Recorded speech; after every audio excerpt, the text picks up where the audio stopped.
This Are we okay? meeting is being recorded. So thank you very much to Alex from Australia, and you could introduce yourself before you start. Yeah, sure. Just a quick question? Am I doing screen share to get my slides up there? Is that Yes. Gonna try that, Alex? Yeah, sure. So on one of the screens, we've got two screens here. On one of them will be your slides, and the other yourself. Yeah, I think I've got it. How's that? Can you see this? Lovely. If you just want to put it to slide view. Fantastic. Awesome. There you go. All right. Yes. Okay. So, thank you so much for beaming me in from across the pond this morning, albeit at this early time. I'll offer some apologies now for any mistakes that I make due to my brain still firing up. But nonetheless, I'm very excited to be speaking in front of what is such an esteemed group of speakers and participants today at the workshop in Washington. And I'm really glad that I get to speak to you today about the evolution of China's social credit system, which is set to be fully operational in just under a year's time in 2020. It's also a shame that I was still sound asleep when today's presenter, Professor Steve Allenby, gave his presentation this morning on weaponized narratives and the fall of democracy. I know that in his speech, the professor spoke to such things as the growing tension between individualization and collectivization, the rejection of Western universalism, as well as some of the cultural values that might shape the form of our growingly pluralistic world order. And in China's social credit system, I really see all of these trend lines converging.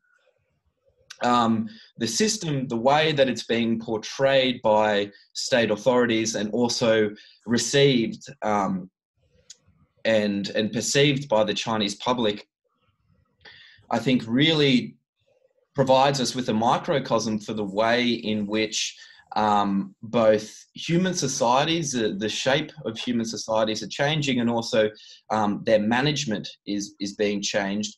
And also in that regard, how the public and how populations' understandings of transforming surveillance practices are evolving in lockstep.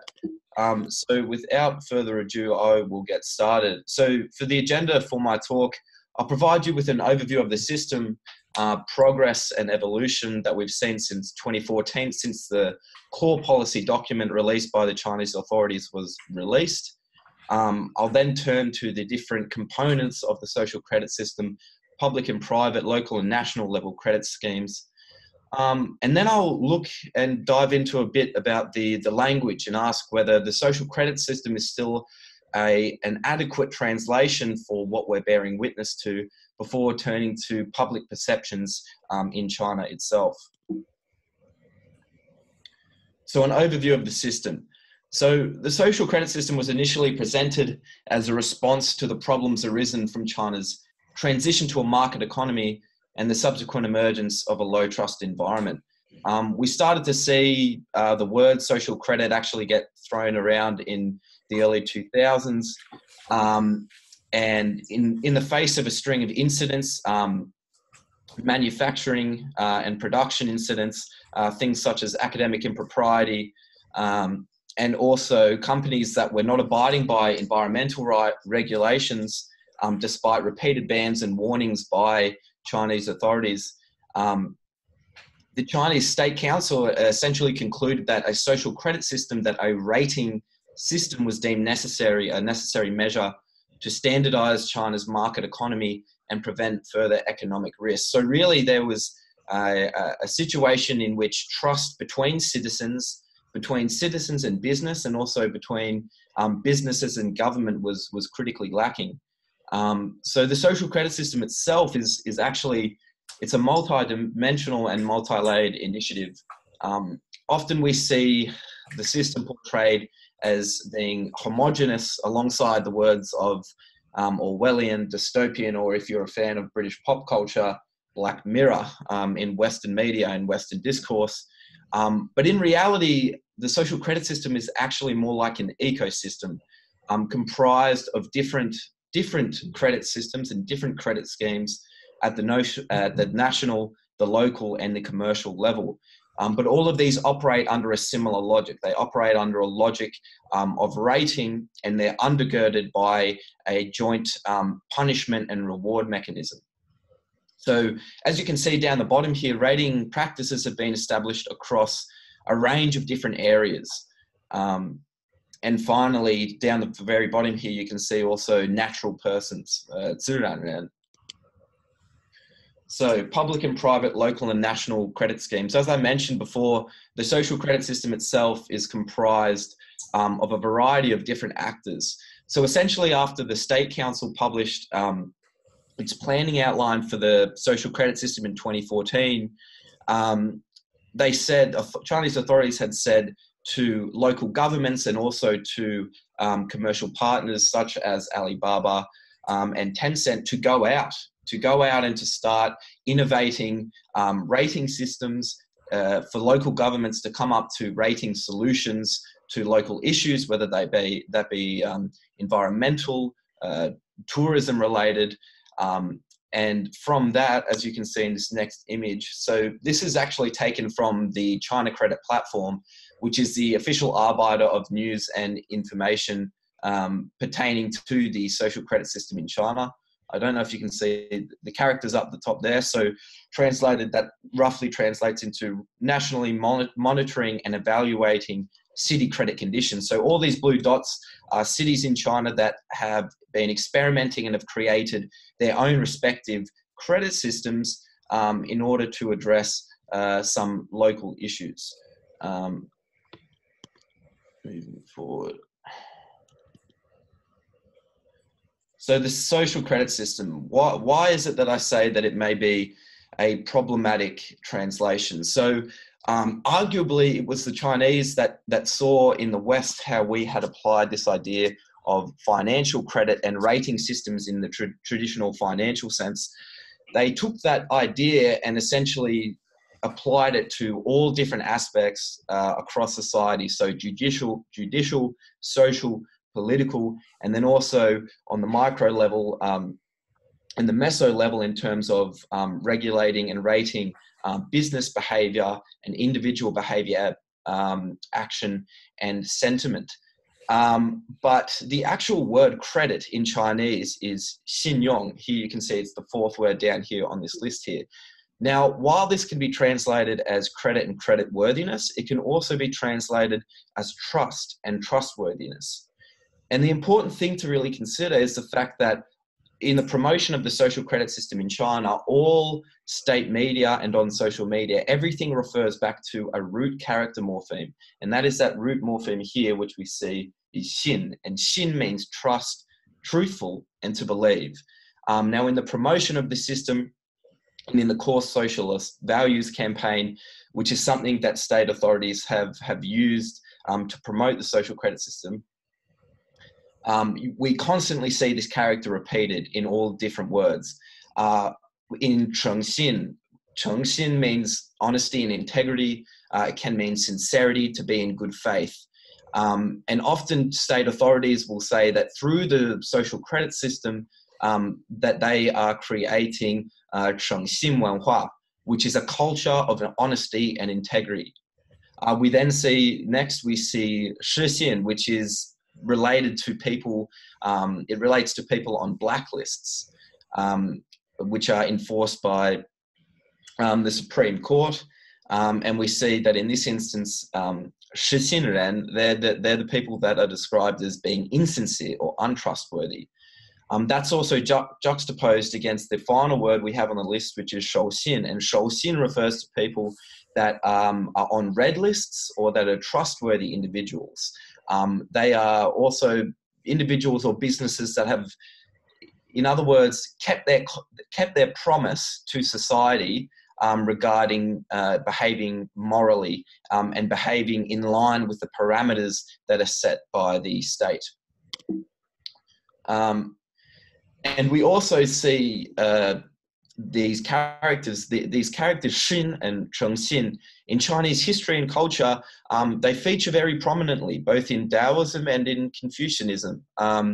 And the Chinese Communist Party has relied on this. Essentially, they've hijacked a Confucian moral framework that's already broadly enculturated within the Chinese public. In general, within Chinese society and civil society, there's a widespread consensus that traditional virtues and traditional values derived from Confucianism can still play a role in leading China into an uncertain future. So here, these paraphrases and these allusions were taken from the China Credit Platform. The China Credit Platform has an entire section dedicated to the promotion of this culture of honesty and integrity, to the promotion of this Chengxin Wenhua. So we see at the top, no trust in people cannot exist, no trust in industry cannot prosper, no trust in the nation will decay, Bao Lao Tzu. Sincere words are not beautiful, beautiful words are not sincere, Confucius. And then finally down the bottom, in the 2017 National Party Congress, in which Xi Jinping abolished the term limit to the presidency, if you managed to stay awake for his 3-hour monologue, in his speech, he referred to the social credit system as the social credit system will strengthen society's consciousness of responsibility, consciousness of regulation, and consciousness of discipline. So we see throughout the whole narrative and the whole promotion of the social credit system, we have this moral framework that's drawing upon Confucianist and traditional Chinese cultural ideas to reinforce the legitimacy of the social credit system, and thereby reinforcing the ruling authority of the Chinese Communist Party. And again, here are some perfect examples of this taken from state media. Again, it's not the characters Xin Yong that we're seeing, but the characters Chengxin, which refer to a culture of honesty and integrity. And here you can see construction workers building this honesty and integrity. On the right, the gentleman on the right here is saying, praising honesty and integrity and punishing the untrustworthy. And then the building blocks here can be translated as a personal honesty and integrity system. So it's this idea of building together, of building a moral etiquette and building together that is really reinforced again and again in state media. So the black and red list system, again, this dynamic is also seen in the black and red list system. The blacklist system being the mechanism in which untrustworthy citizens with poor rating scores are placed on, see themselves placed on, and the red list system being the positive list, or the list in which people that have done impressive volunteer work or that have been commended within their local communities, they're rewarded. They get significant rewards. They get gifts from authorities or from other entities. And if they are commercial systems, credit rating systems, and they even get invited, it's fascinating, to provincial level so-called honesty and integrity meetings, where they get together and they're commended in front of a big audience for behaving within the parameters that are set by the state. So on the right here, we see this person is an untrustworthy individual. He's branded with those characters on his back. And then in front of this gentleman stand a series of doors. And on the doors, the first character there is Shou, and Shou refers to restriction, being restricted. Now, in front of all the doors here, this gentleman is faced with restrictions. So essentially his privileges as a Chinese citizen have been taken away from him. So he's barred from left to right. He's barred from becoming any kind of executive. He's barred from high levels of consumption. He's barred from flying, and he's barred from riding within one of China's many bullet trains. And again, we see this dichotomy between Shouxin and Shixin, the trustworthy and the untrustworthy, reflected on the left here. We see a gentleman thinking to himself, all paths are clear, and you can see through his beating red heart that he has been recognized as a trustworthy individual or a sincere individual. On the right here, this gentleman is thinking to himself, there's nowhere to go, or all places have been restricted. So essentially, if you find yourself on a blacklist, your privileges as a Chinese citizen can potentially be taken away from you. Now, the naming and shaming aspect of the system has also been witnessed in some provinces and in some respective cities that are experimenting with their own rating systems. You can see here this image was taken from Ankan city in Shanxi, where two men have had their faces put up locally for public display for being on blacklists. However, I think it's important to note, I've recently been reading some articles released by the Chinese authorities on the China Credit Platform, which have explained that in the face of a quite loud and boisterous complaints by the public regarding this naming and shaming aspect of the system, that it might be the case that you can still look up and search for people that are untrustworthy or trustworthy online. However, you'll be provided with their identity card numbers in place of their names and images of their identities. But in saying that, nonetheless, we could right now go onto the China Credit Platform and we could search through tens of millions of names of individuals and businesses that have been placed on so-called black and red lists. So this component of we often hear that the social credit system is a system in development and set to be fully operational by 2020. But it's already operational in a range of different contexts in China across the board. And as we can see, data sharing and the level of integration between these different systems, although still developing, is quite significant. So finally, public perceptions in China. I think that it's worth highlighting at this stage as well that the literature and the scholarship in relation to the social credit system is still in its fledgling form. Although in 2018, there was quite a good article that came out in which an online survey of over 2,200 respondents across China, which was weighted by age, gender, and region, demonstrated a high approval rating for the social credit system within China's internet population. So 80% either somewhat approved or strongly approved of China's transition to a rating-based society versus 19% which perceive the social credit system in value neutral terms, and just 1% reporting either strong or somewhat strong disapproval. Now, on Chinese social media, this kind of sentiment is also being reinforced.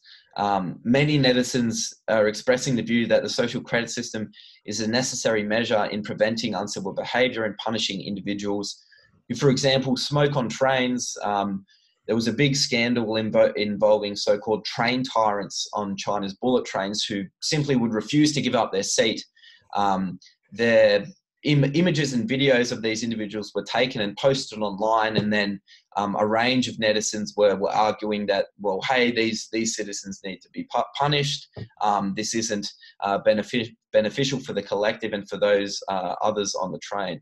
And then also in terms of punishing people that they believe frequently abuse drugs and alcohol to the detriment of civility within China. But arguably, it's also the case that many Chinese, particularly those that are situated within China's urban centres, they're starting to see some real tangible benefit for behaving within the parameters that are set by the state and for behaving in these manners. They're rewarded, as we see, if they're put on red lists, they're commended and rewarded at provincial level events. Their children, if they have a good credit rating score, can get into the highest level of education institutes in China. and they also enjoy other kinds of benefits other than these. So if we're taking a purely, I guess, utilitarian perspective of this, although there are tens of millions of people on blacklists, and there are definite threats to civil liberties, it's that 6 a.m. wake up, civil liberties that are potentially caused by this system, it's more the matter that many Chinese citizens are seeing tangible benefits. So although there's tens of millions of people on blacklists, China also constitutes 1.4 billion people. And the majority of these people, perhaps the majority residing in urban centers, are starting to see benefits for behaving within the parameters set by the state. So as such, I'll end my presentation there. And thank you all for your attention. Thank you so much. We've got lots of questions for you. Is that okay? You see, please, yeah. He's going to go first from the University of Baltimore. All right, yeah. Good job, Mike. It's really interesting. I've been doing some work. Well, two things. I lived a couple of years in Japan. Right. I have a really rough case that I can understand the kanji, but I cannot pronounce it. Right. And one of the things I look at, one of the jokes I do about when I travel to Japan and China, you might see that is, if the plane lands in Japan, what I hear is pling and clack, clack, clack, clack, clack, which means the seatbelt sign goes off and then everybody takes the seatbelt. When I get flying in China, I hear clack, clack, clack, clack, clack, clack, clack, bling, which is this kind of disobedience that a lot of times historically the Chinese will attribute that they only had this, what they call healthy disobedience that allowed them to have the revolution, right? One of the things that so you have this issue of the way, there's even a Chinese saying, if there is a road, there is a way around.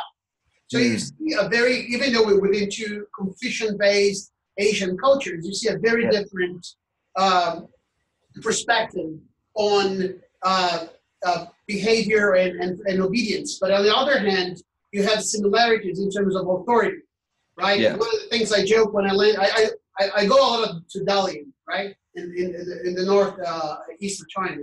So my joke is when I'm in the US, my students give their backpacks for me to carry. When I'm in China, they don't allow me to carry my briefcase, right? So you also have this issue, the way this government is seen as, our leaders. I love when my Chinese students talk about our leaders. Yeah. Expression.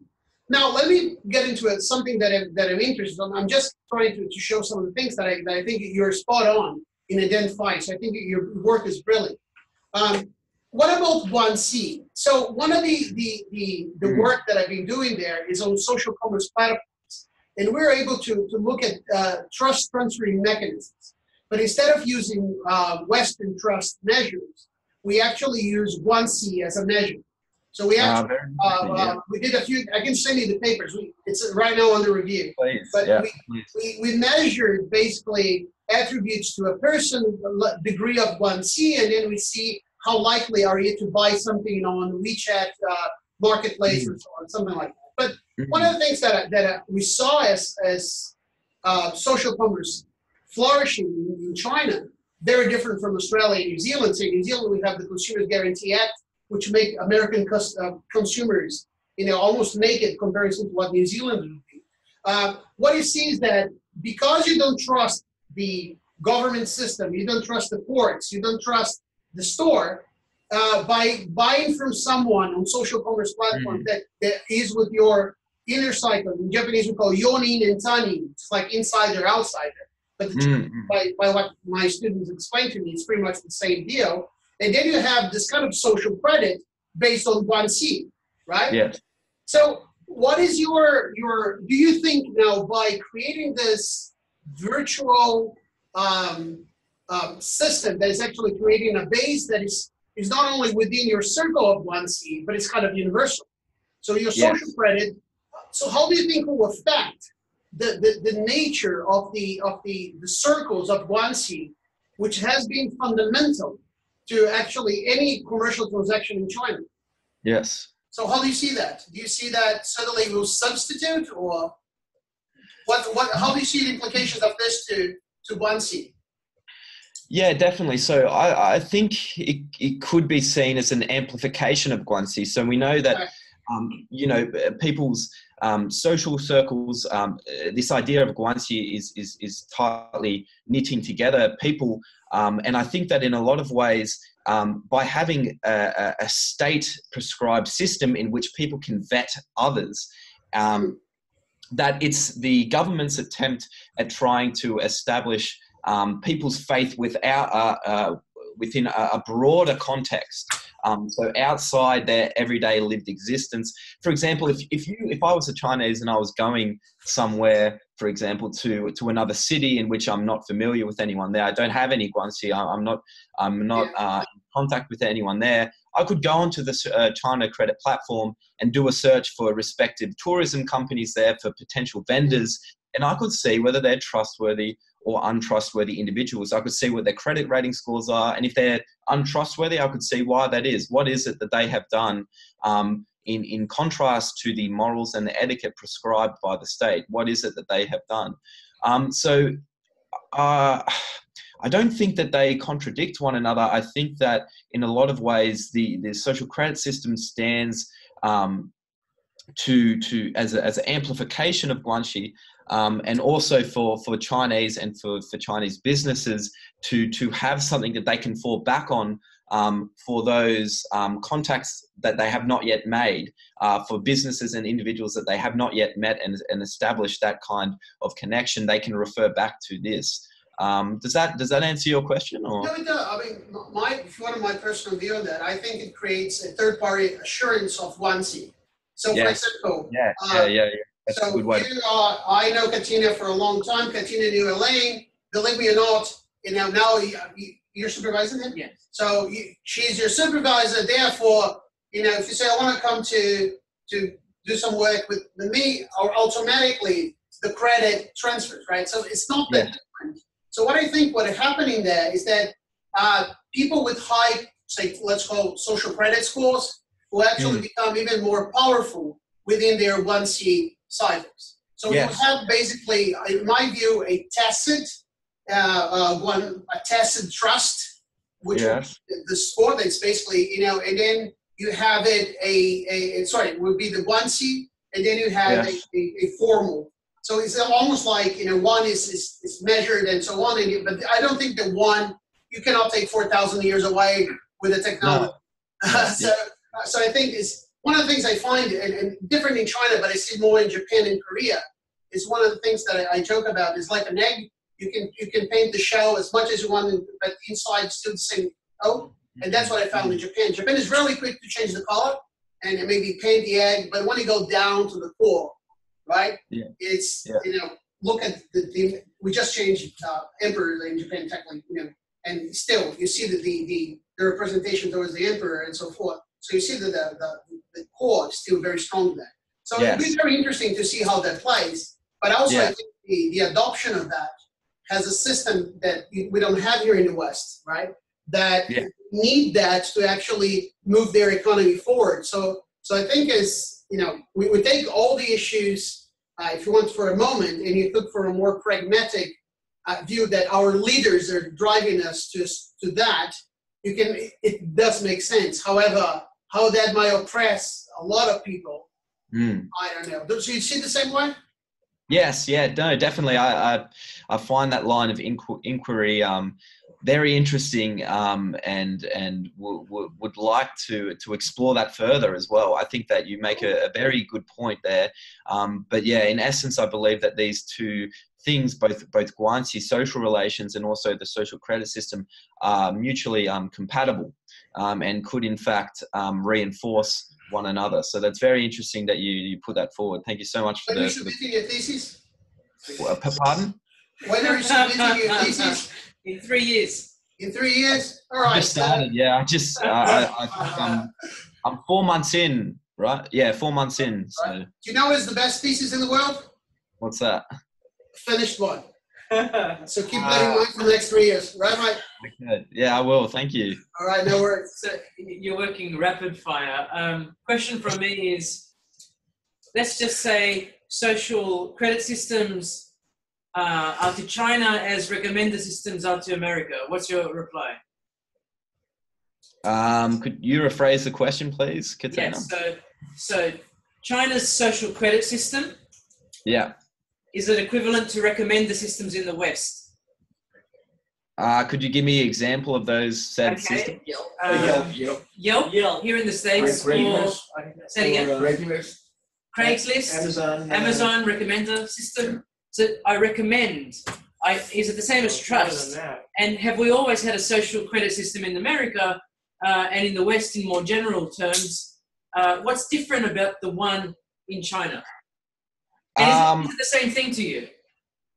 Yeah, look, I'll have to say that I'll probably feign some ignorance on my behalf and say that I'm not familiar with Yelp, nor am I familiar with even Craigslist.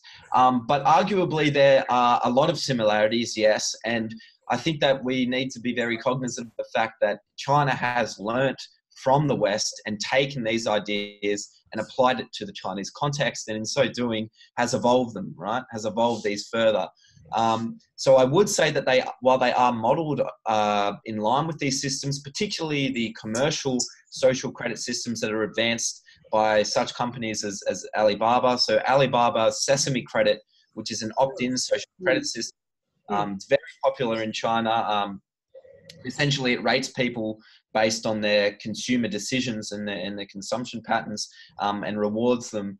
And that's so popular that some Chinese are even putting it on dating apps under their profile to attract mates.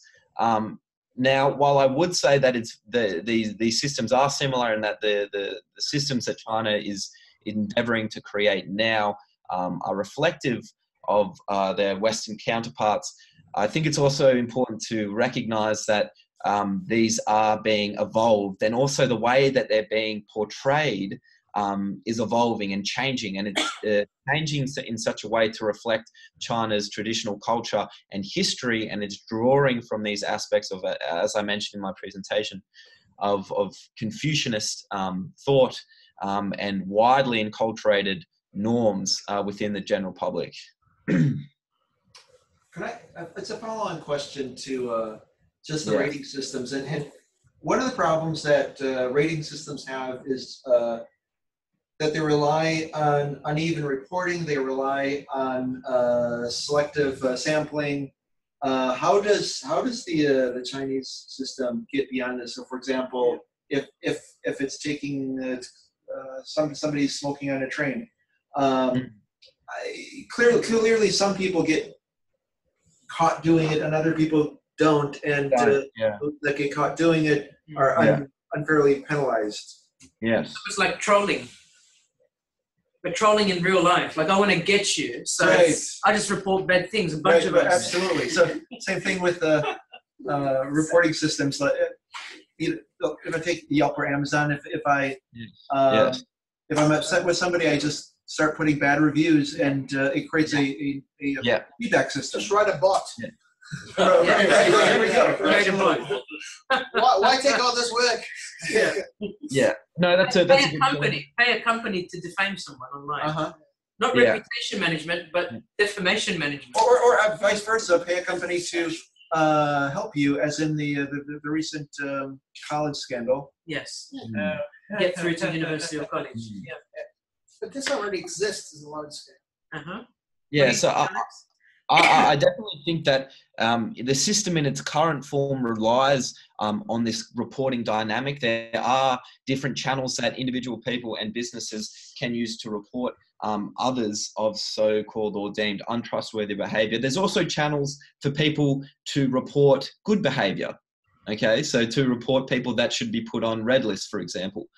Now, although my research is still in its nascent stage and I haven't touched on more the advanced, the application of advanced surveillance technologies in China, as we've seen, I think by 2020 there will be over 550 million CCTV cameras or cameras in operation with facial recognition technologies. And I think as we start to see the rollout of these more and more invasive and omnipresent technologies that it won't be as much a matter of individuals and businesses reporting on other people as it will be the Chinese authorities are just going to know.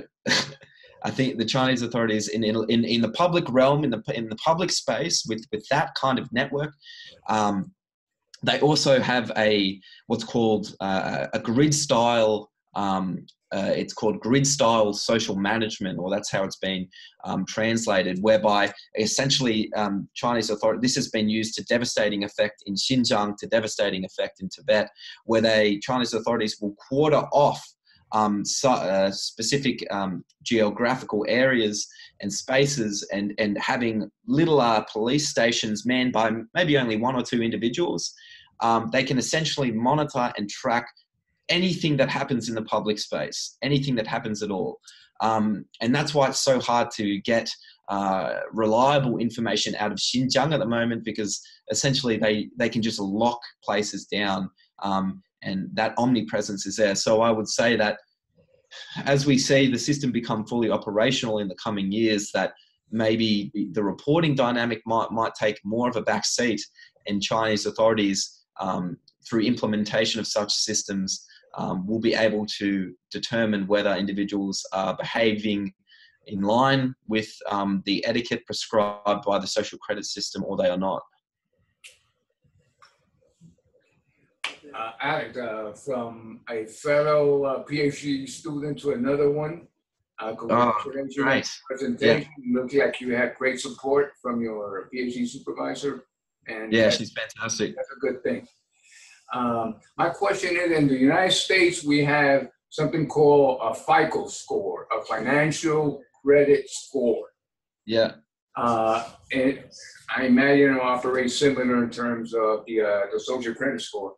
But it does not deter bad behavior. People continue going into debt. The last time I read, public debt in the United States has reached $13 trillion.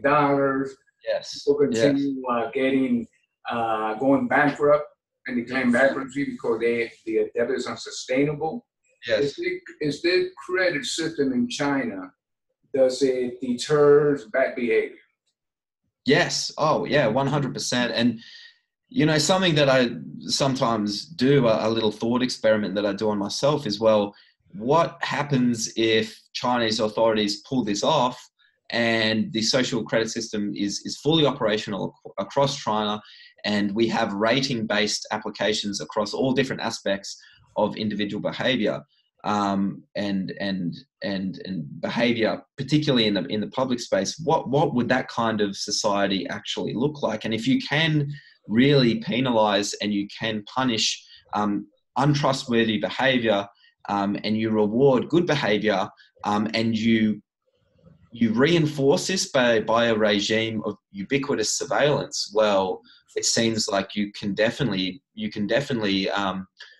have a dynamic where, again, if you take that utilitarian perspective and you think 1.4 billion versus however many, millions are suffering in Xinjiang, or however many other millions are being putting on blacklists, not because they are in fact behaving, they have done so-called bad deeds, but more the fact that they're exposing either a high level of corruption of the Chinese Communist Party, they're protesting against labor relations, because they're put on blacklists in that way. That might be, even if we take the upper reaches of 100 million, that still leaves about 1.3 billion people who are receiving benefits from this system, So it's a very,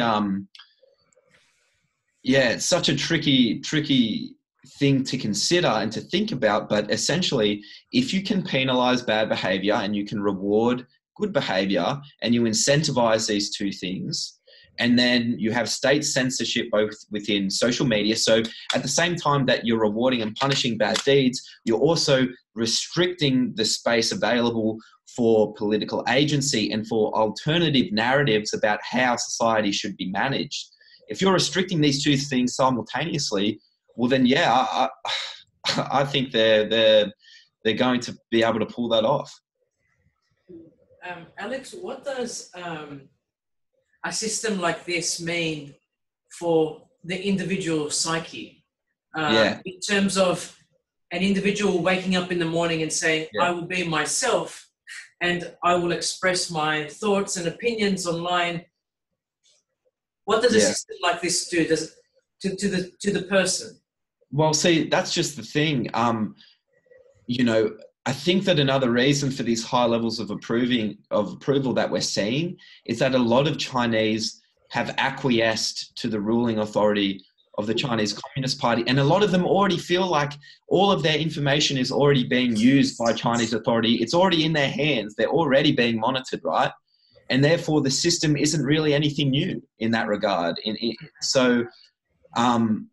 But in terms of what it does for the individual psyche, I definitely think there's going to be detrimental aspects of behaving within such a narrow scope of defined morals and etiquette. And also, I think there's going to be a lot of anxiety that happens because, as we've seen, we have this reporting dynamic, we have a naming and shaming dynamic that goes along with this. So undeniably, I think there's definitely going to be mental health issues that arise from this, although it's yet to be seen how these may manifest themselves.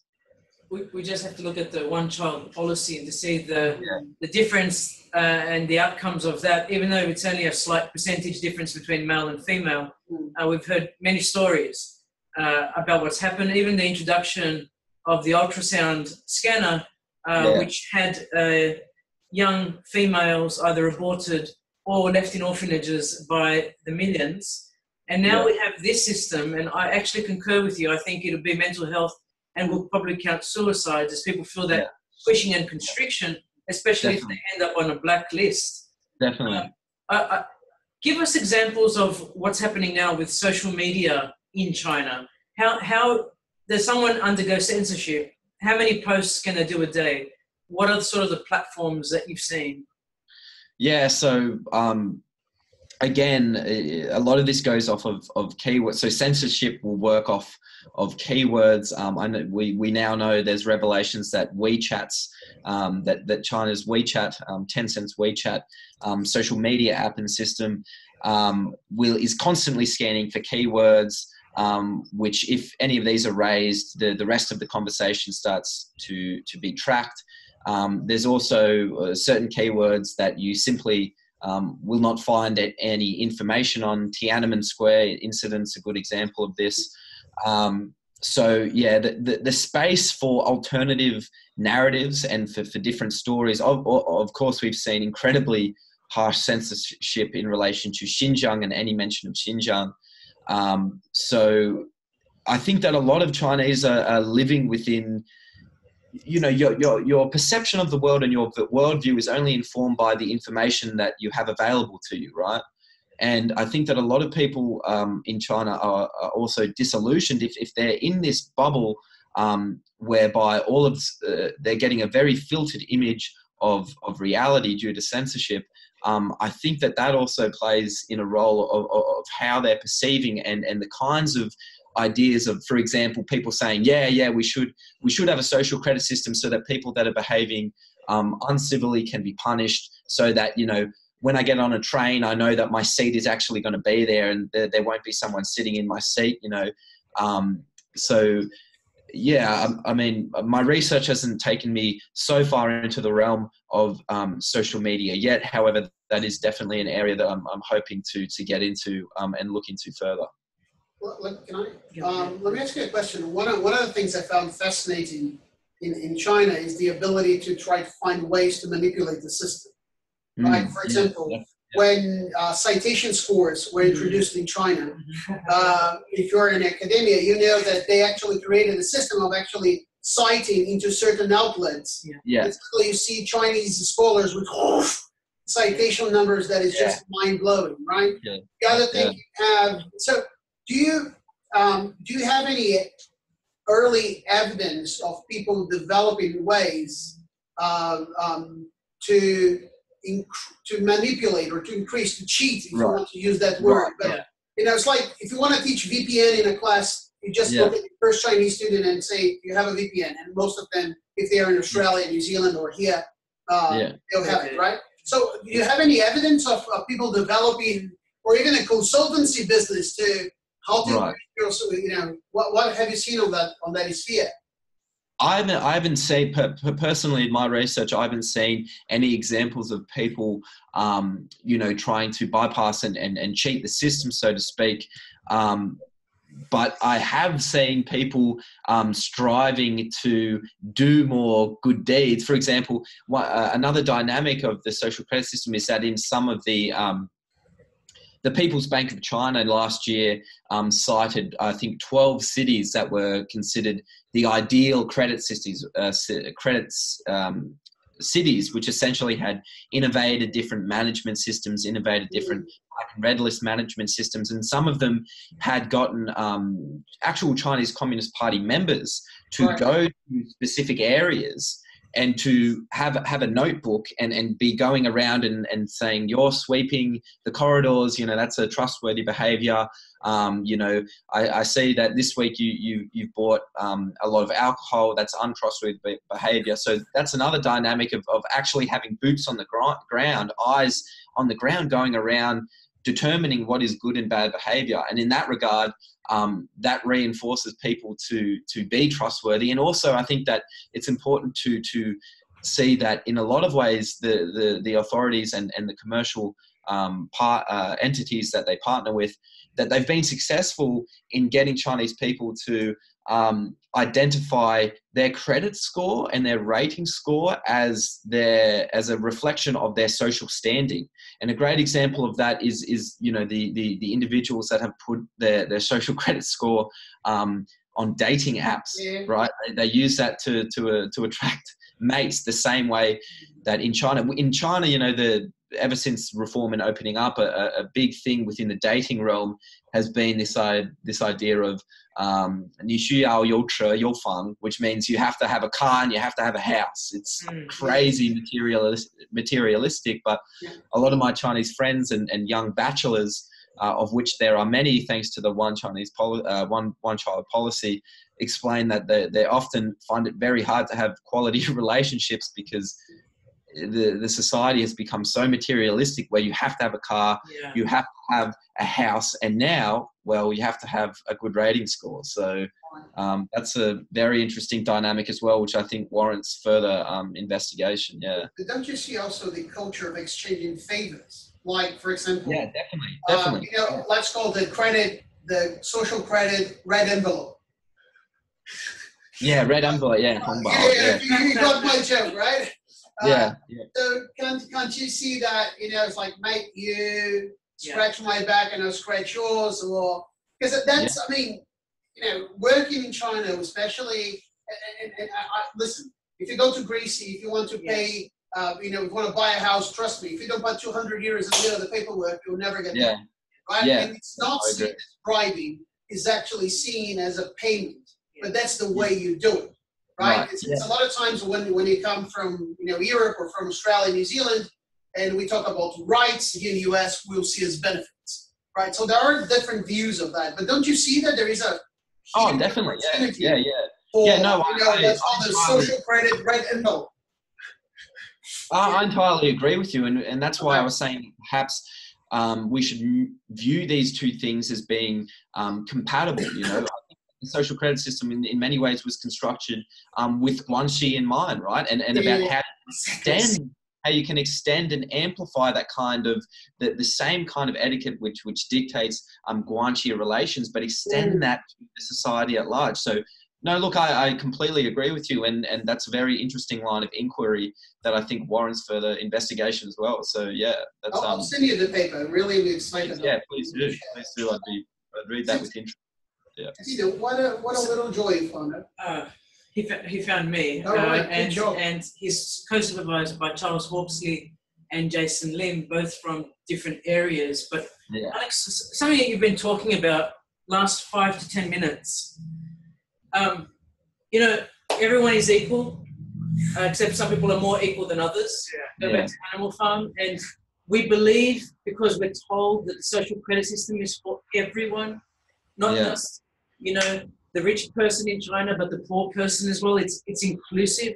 But work that my husband MG Michael has done back in 2005-6 was talking about not everyone will be surveilled. Not everyone will be on the grid in the social credit system. That's right. That's it right. talks about an access of access, and that's AXIS of access, accessibility, ACCESS. So depending on who I am, I can institute the rule for the majority. But you know me, I'm special. I can live off the grid and I can live off the social credit system. I'm an untouchable. And not an untouchable in the Indian sense, but I'm golden. You know, I'm the Communist Party. I am the member of the local province. And it goes back to what Eusebio was talking about with the Guangxi and the social credit system. But beyond that, the red envelope means I'm not monitored. I've reached that platinum level of I am fine. You know, you don't have to worry about me. I'm the secret intelligence police. I'm the CIA. I'm FBI. I am the defense security guy. I am the guy that is a Six Sigma consultant. Yes.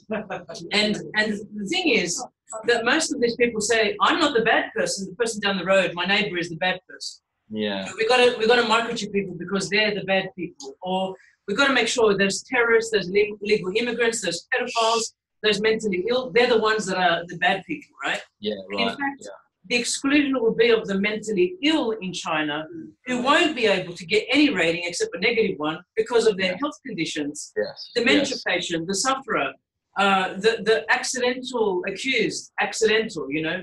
So I go back to übervalence, my husband's term, which is the information manipulation, the misrepresentation, misinformation. And I gave a talk in 2015 in Beijing, BJTU.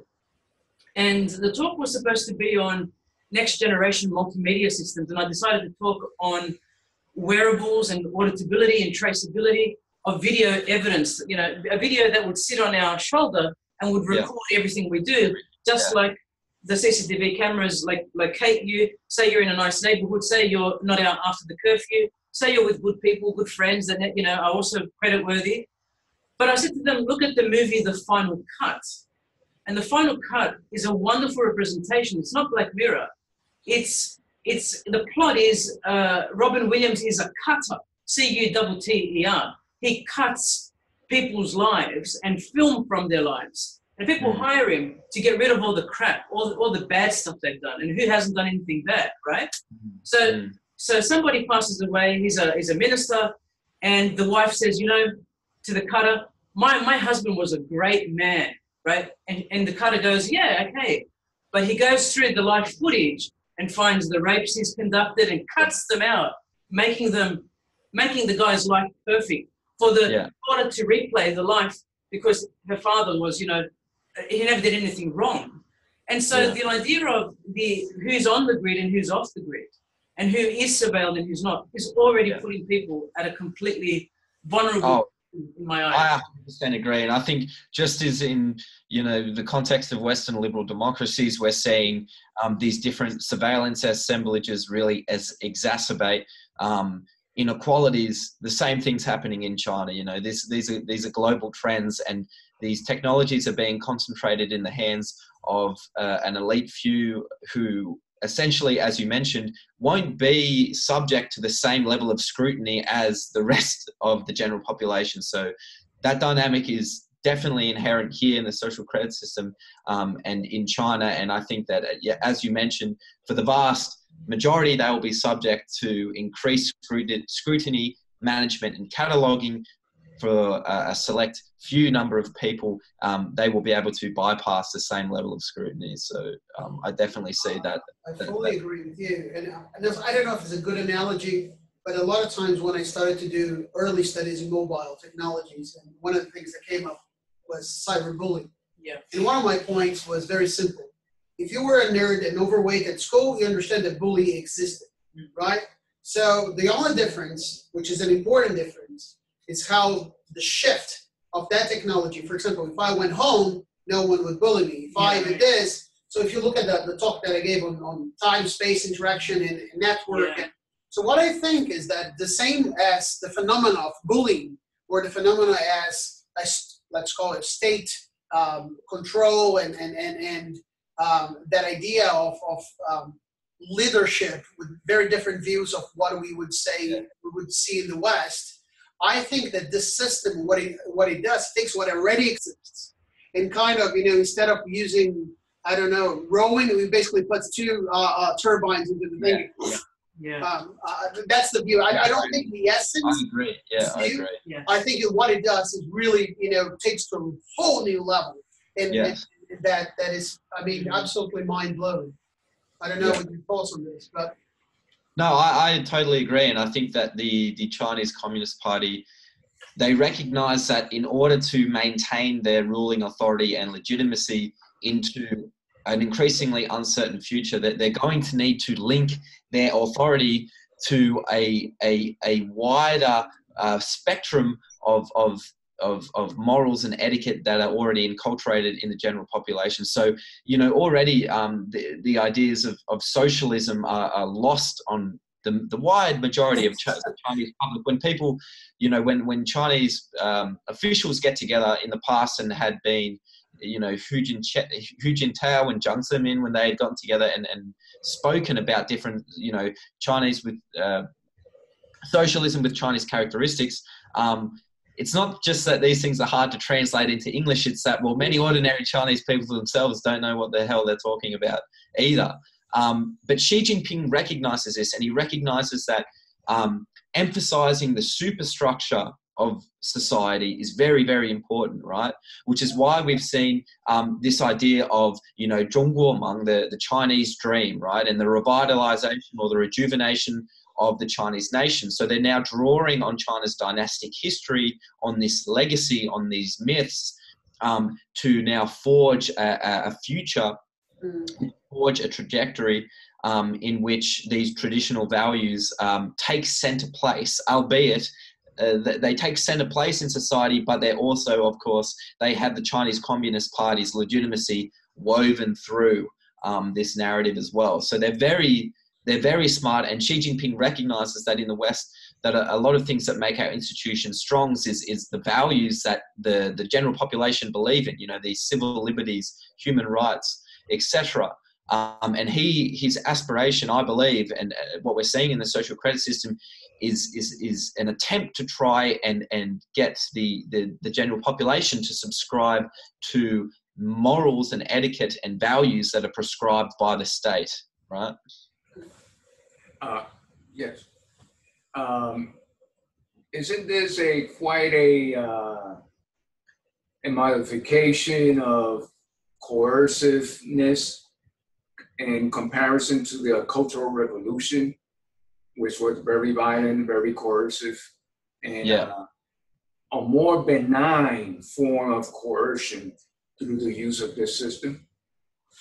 Yeah, I would say perhaps benign isn't the word, but more subvert, definitely. Yeah. And again, the restriction of political agency and the discussion of different kinds of narratives about how society should be managed and what kind of values people should live by because of this system and the omnipresence of this surveillance regime, there is definitely still a coercive dimension to this. It's just not as visible. It's just not visible anymore, right? And as we're seeing, the same is in the West with the automation of all these processes. This also just takes understandings of what is actually taking place and how these systems actually work. Fewer and fewer people actually know how any of these things work, right? Or they're not conscious of the real nature of these things. If they've got a good credit score and life is all rosy and dandy, and all of their friends in the cities are behaving well and things like that, then they don't even spare a second thought to some of these things. I don't feel like that's what I believe. No, I think you're right. I drove from the university to Nanjing Airport, International Airport, and it took 45 minutes. And the driver wasn't a fellow academic, very high up in electronic commerce. And I was saying to him, look, here, surveillance cameras. He said, no, Katina, no. And literally there were 10-meter spans on the highway. Yeah. Some of them were flashing. So this is just to keep drivers away. Who told you there's a surveillance cameras? I said, what are you talking about? Like, come on, we've talked about this before. Oh, no, you've got it very wrong. These are just keeping you awake because of the overcast nature. It's 4 p.m. Yeah. So they have been conditioned to think that the flashes are to help them keep awake, when in actual fact the flashes are taking automated number plate recognition to know which car is going where on the highway. So even the people who are aware are being sold stories of unawareness and believe them because, of course, the government would only do good things to you. But Fatima, also there is the belief that is to in some for security of actually catching criminals. Yes. Or so that is fascinating about is the way we see hierarchy. I mean, in Chinese you have the same. You have the kanji of eyes, and then you have up and eyes down. The pronunciation in Japanese is mei wei mei shita, which in Chinese exactly the same two characters. So I and then up, and then the other one down, right?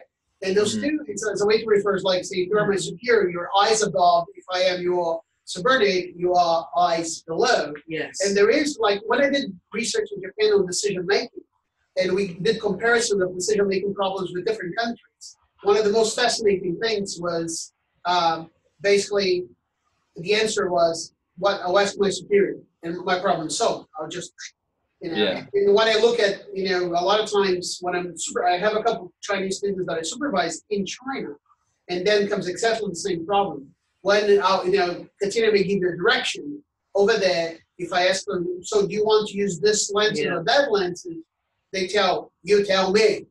And then I say, no, you tell me. They'll spend like a half hour of this, like, no, you tell me. It's like, no, you tell me. And then, so it's very interesting that the whole belief system, you know, that we try to apply from it doesn't really, you have to look with very different eyes. Yes, you know? yes. And I think, you know, to advance the argument that I've made, this starts with the translation that we presently have, because whenever you introduce the idea of social credit, people think, well, credit, you know, it's this financial connotation is very strong in our minds, But if we start with an understanding of this being a social trust system, or this being portrayed and advanced as a social trust system, already that level, that our conceptual understanding is at a much higher level than it is before using the prior translation. So I agree with you in that regard. It's let me just say one thing that just remind me later. I want you to put in touch with a guy called Mark Tenner. He's a Kiwi that he has a company called Skinny China. He's been in China for 10 years, and they're specialized in actually bringing marketing for Australia, New Zealand, Western products to the Chinese market. But the interesting thing is you need to have a chat with Mark, because he'll be able, you know, he's been living there for 10 years. He's a former Telecom New Zealand guy, but also is he from New Zealand? Is he from New Zealand? He's from the North Island. In that case, I can't talk with him. No, he's all right. He doesn't take anything against people from the West Island. He has a big heart. He's okay if you do underarm bowling and other things like that, man. Okay. Yeah, cool. Jokes apart. But I want you to get connected to that guy. Please. I'm not sure if you've read the book by Cathy O'Neil, Weapons of Math Destruction. No, that's on my agenda though, that I need to read. It's good that it's on your list. I was just going to ask, because in it she does go through issues where she looks at predictive policing and different credit scores, teacher rating systems, and her thesis is just whenever you try to make this system that is, she isn't perfect, but pulls in all of this data and uses AI or machine learning in order to create this very complex system, they inevitably don't work. And I guess what's your take on why perhaps, let's say the Chinese think that this system is going to work? Yeah, I mean, well, that's a good question. I think that what's going to be the biggest issue in my eyes is going to be the level of integration. I just don't know how they're going to be able to integrate all these if they have all of these completely different systems at the city level, and then you've also got commercial systems, but then you're also sharing all of this data with one another, and I don't quite see how the integration of this is working, and I don't really see how I haven't seen a solution presented by Chinese authorities in relation to that, and I think that that's going to be a big test when this does become operational next year, is to see how data sharing and how the level of integration, how they're going to actually achieve that, and what form that might take. So I definitely see that as being a big hurdle. And I've not yet seen in my research anything to suggest how they're going to come up with solutions to this need to integrate all the data that they're collecting now. Yeah.